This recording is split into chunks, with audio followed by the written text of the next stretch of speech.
नमस्कार दोस्तों। आज के इस विश्लेषण में हम बात करने वाले हैं एक ऐसी वायरल डॉक्यूमेंट और स्क्रिप्ट की जिसने इंटरनेट और सियासी गलियारों में लिटरली भूचाल ला दिया है। ये कोई आम डॉक्यूमेंट नहीं है।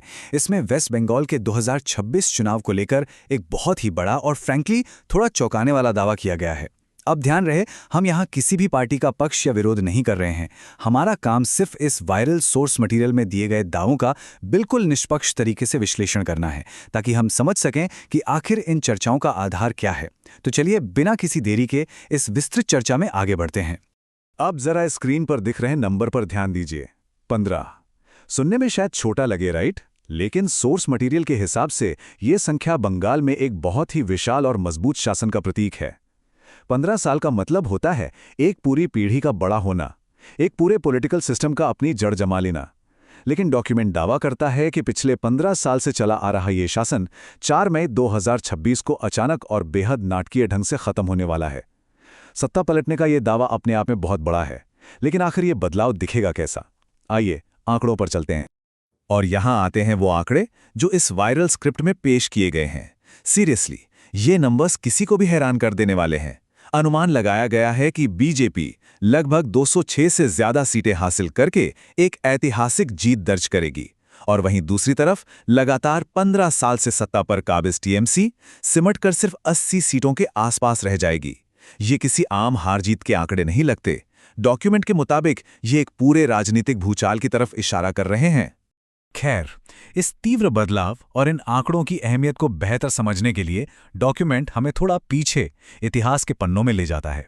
ये ममता बनर्जी के उस कड़े राजनीतिक सफर को याद दिलाता है जिन्हें इस स्क्रिप्ट में क्रांति की देवी और बंगाल की मां के रूप में दर्शाया गया है। एक ऐसी नेता जिन्होंने सड़कों पर लड़ाई लड़ी, अपनी एक अलग पहचान बनाई और जनता के बीच ऐसी छवि बनाई जिसने सदियों पुराने मजबूत शासन को उखाड़ फेंका था। लोगों ने उन्हें अपने परिवार का हिस्सा माना है, और सच कहूं तो यही बात इस वायरल डॉक्यूमेंट के दावों को और भी ज्यादा सरप्राइजिंग बनाती है। जरा सोच कर देखिए, 2011 का वो ऐतिहासिक पल, ये वो साल था जब उन्होंने 34 साल पुराने लेफ्ट शासन को उखाड़ फेंका था। वो जीत एक क्रांति की तरह थी। लेकिन आज वही डॉक्यूमेंट 2026 में एक ऐसी हार का अनुमान लगा रहा है जो शायद उनके पूरे राजनीतिक सफर का सबसे मुश्किल दौर हो सकता है। तो सवाल ये उठता है कि 2011 की उस क्रांतिकारी जीत और 2026 की इस अनुमानित हार के बीच आखिर जमीन पर ऐसा क्या बदल गया?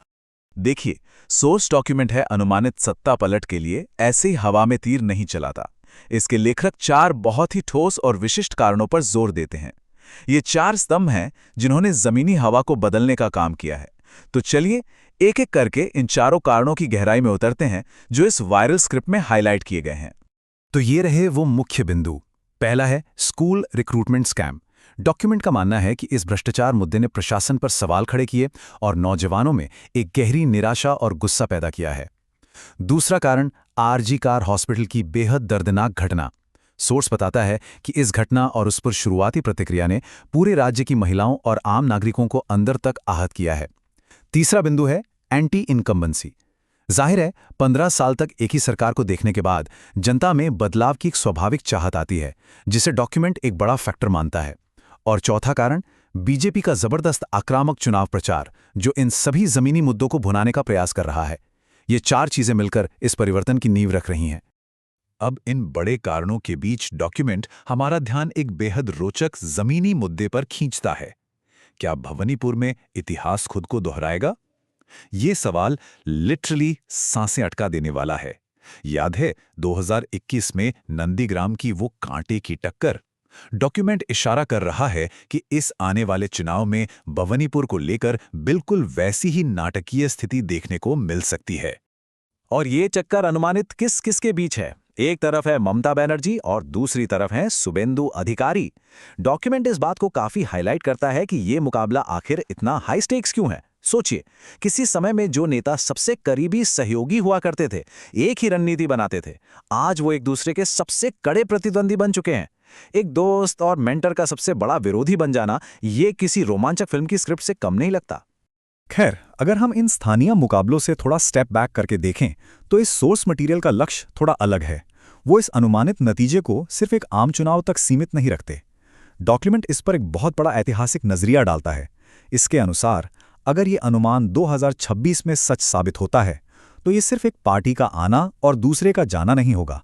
ये बंगाल के पूरे डीएनए, उसके सैकड़ों साल के राजनीतिक स्वभाव में एक आमूलचूल परिवर्तन माना जाएगा।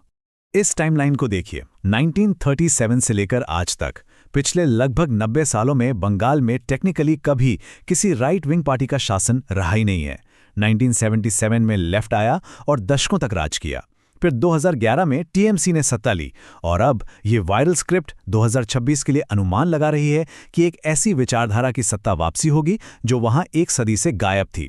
1937 के बाद राइट विंग का सत्ता में आने का अनुमान लगाना अपने आप में एक बहुत ही बोल्ड दावा है जो ये सोर्स मटेरियल कर रहा है। और इसीलिए इस पूरे विश्लेषण और मुद्दों का निचोड़ निकालते हुए इस वायरल स्क्रिप्ट के लेखक एक बहुत बड़ा दावा करते हैं। वो कहते हैं ये भारत की राजनीति का नया अध्याय है। वो इसे सिर्फ एक राज्य या एक मुद्दे के रूप में नहीं देख रहे हैं। उनके मुताबिक बंगाल का ये अनुमानित चुनाव परिणाम आगे आने वाले दशकों तक पूरे देश की राजनीति को एक नई दिशा दे सकता है। ये वाकई में एक नेशनल लेवल के इम्पैक्ट की बात हो रही है। तो दोस्तों, इस वायरल डॉक्यूमेंट का इतना गहन विश्लेषण करने के बाद हम वहीं आके खड़े होते हैं जहां से एक वही तीखा सवाल जन्म लेता है। क्या ममता का युग सच में खत्म हो गया? इस चर्चा के माध्यम से हमारा उद्देश्य सिर्फ इस डॉक्यूमेंट में लाए गए तथ्यों और दावों को बिल्कुल निष्पक्ष रूप से आप सब तक पहुंचाना था।